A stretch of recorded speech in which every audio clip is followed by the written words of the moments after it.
She stayed with Renee during those terrible medical examinations. That's what gave her the strength to survive.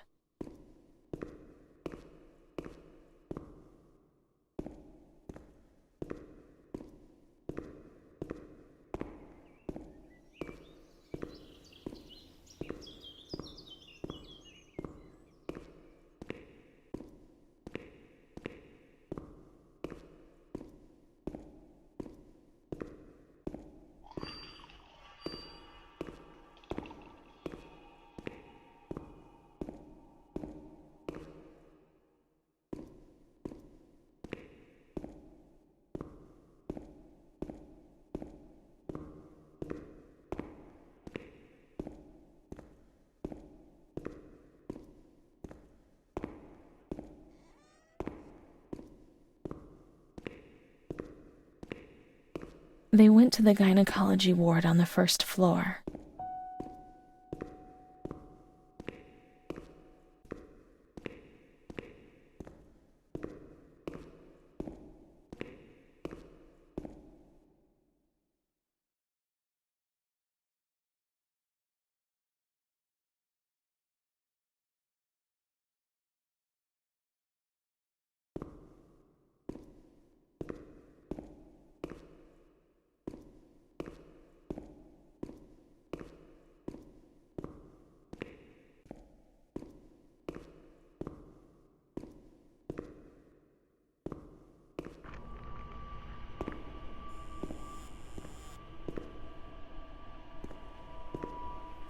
(21/08/1938).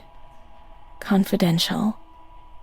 Dear A, I know what you think about these things, so I am referring a patient to you, Renee T. This wretched girl eluded our control and caused trouble in the park almost 3 months ago. The nurses should pay more attention. I'm examining the girl on the 28th. I'll sort things out, don't worry. We don't want to make things any worse. Then they said that Renee was crazy and that the illness was all in her head. Be careful, little girl. Be careful. I was scared and I didn't talk to anyone about the illness. Only her. Not even the other doctor. He never touched Renee. He just wrote things down. You can tell me everything. Don't be afraid, he said.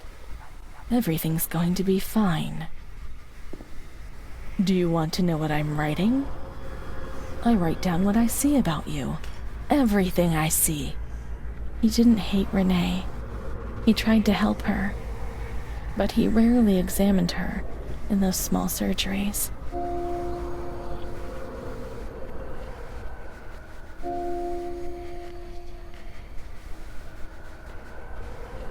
The doctor who wrote things down was in surgery C.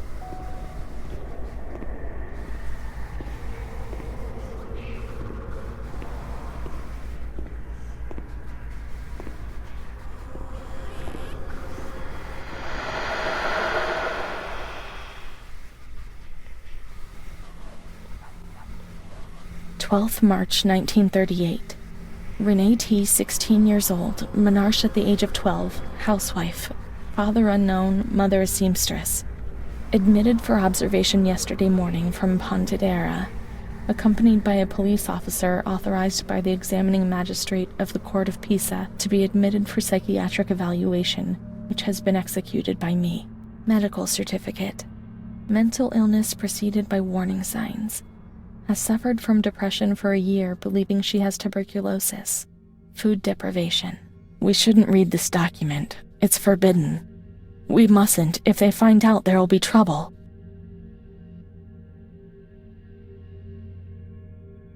Have you ever wondered who you are? Yes, you must have wondered.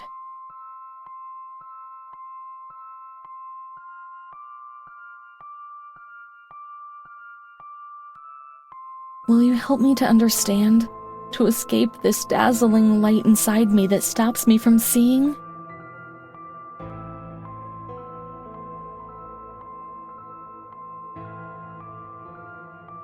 She is scared, hears noises and spirits, presents serious signs of anxiety psychosis, suffers from hallucinations. She is anxious, confused, has a distressed expression, a questioning look as if terrified, disoriented. She feels confused, hears voices shouting in her head. She doesn't understand properly.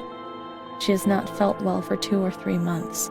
When questioned, she replies, "My mother wants to hurt me. She always scares me. She chases me. Why are you here?" I had argued with my mother, and I was so disturbed by the shock that I felt like my head was spinning. There was a woman there who wanted to force me into a life of prostitution. They wanted to condemn me to be burned at the stake. Children were whispering, calling my name. 16th March. She couldn't sleep last night. They wanted to condemn her to be burned at the stake. 4th April. Transferred to the quiet ward, still under my supervision. Yes, that's true. The ward where Amara was. Yes, the stake. The children wanted to burn Renee. She had to pay for what she'd done. Like witches at the stake.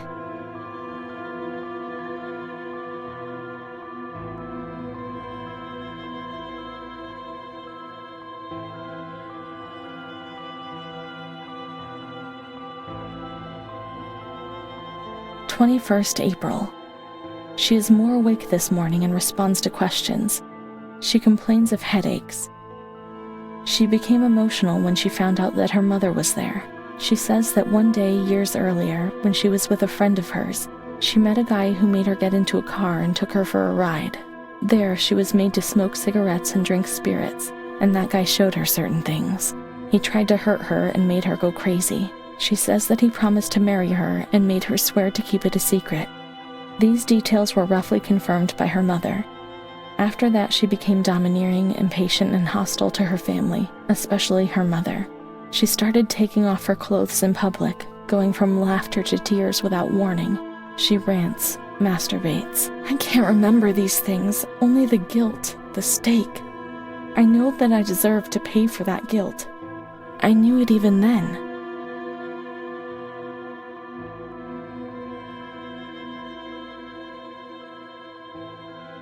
She was uncooperative during the examination.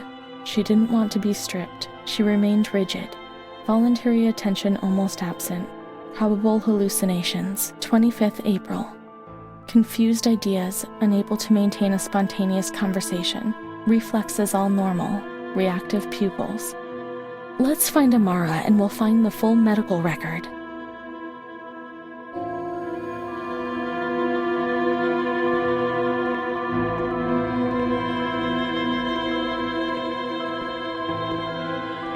The park, at the back, and then down towards the kitchens.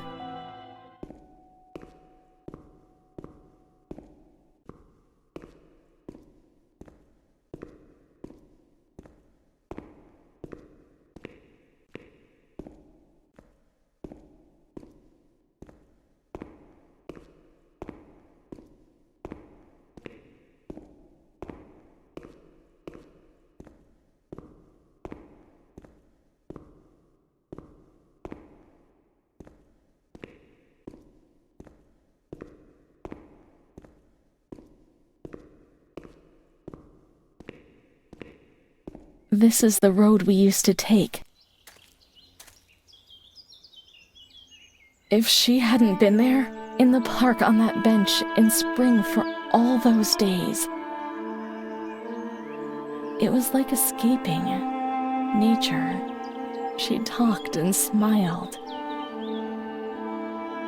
And then there were the kitchens. Sometimes we stole something to eat and went straight back to the bench to eat it in secret, and we laughed.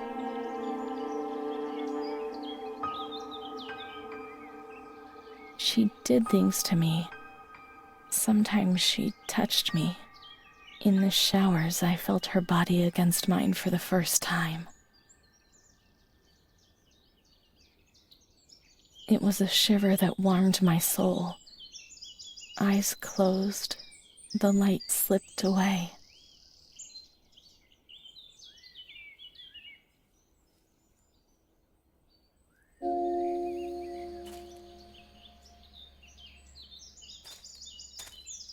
She wasn't in the system. He wouldn't let her in.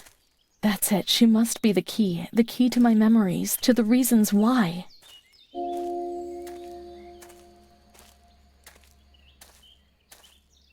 Nature helped me to forget, to get out of system.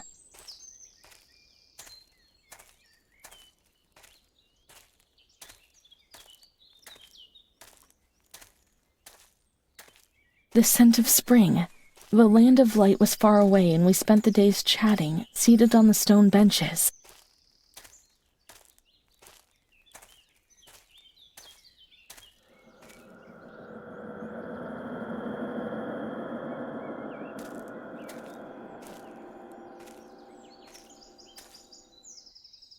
This was our bench. Into the kitchens, we often went there.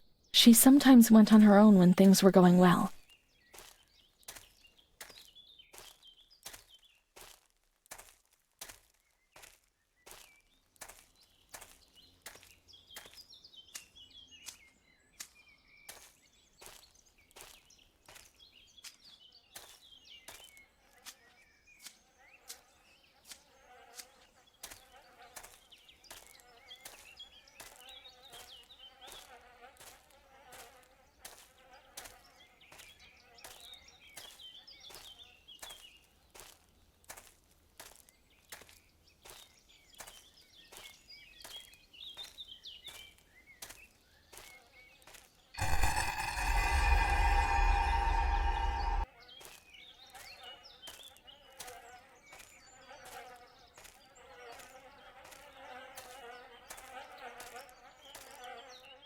Let's look for Amara in the kitchens in the basement of the building, behind the greenhouse.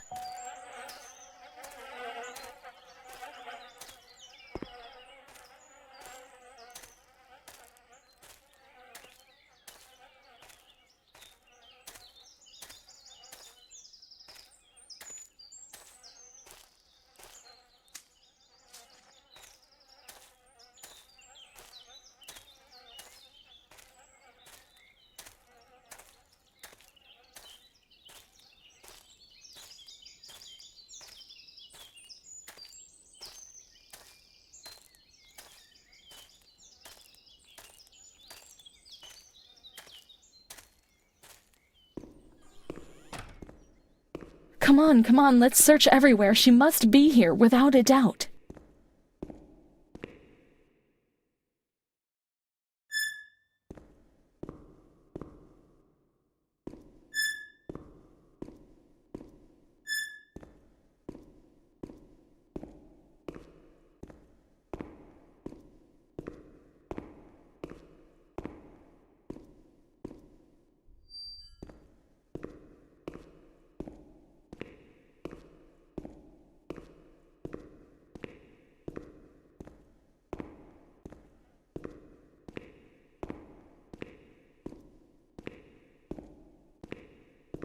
Keep looking. We mustn't give up.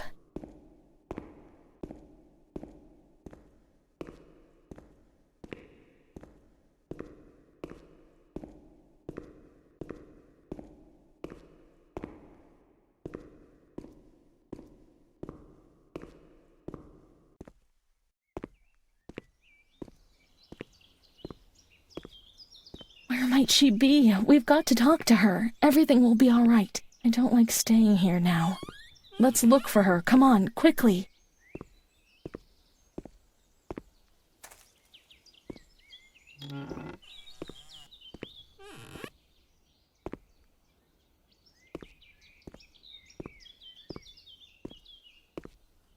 Adele, that little girl has been there, motionless in front of the kitchens for hours.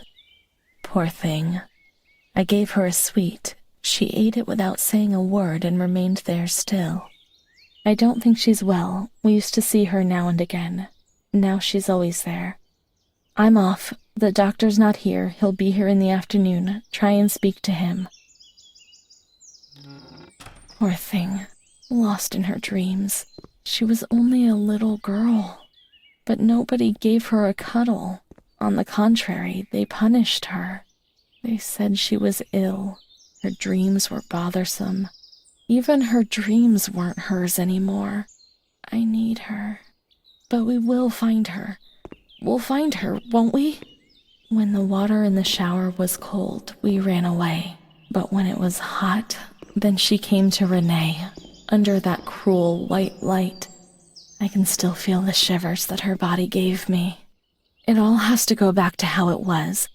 If we recreate that magic, she'll come to us.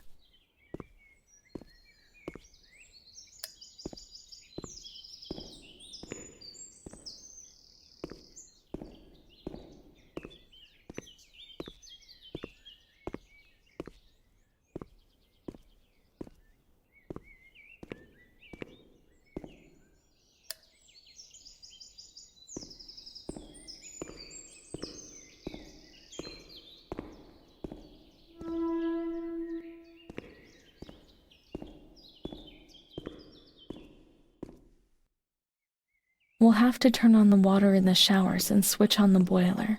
The plumbing equipment was all situated in the kitchen zone.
Everything's ready.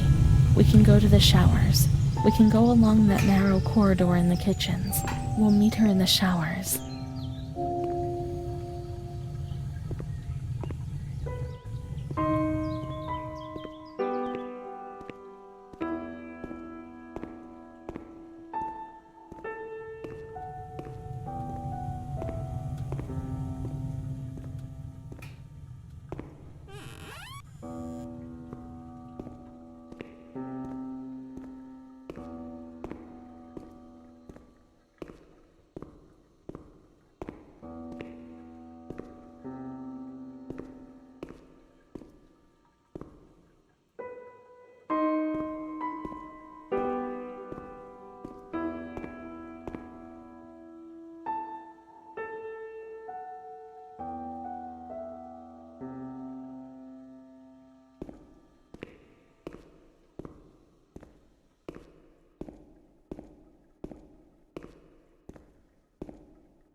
Not in this ward, not in observation, remember?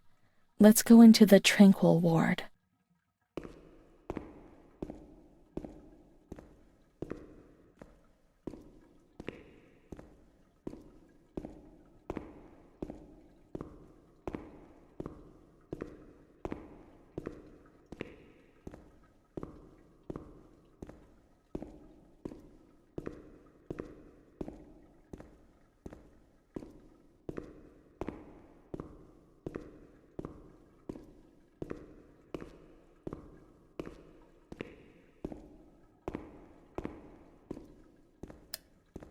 Everything's ready.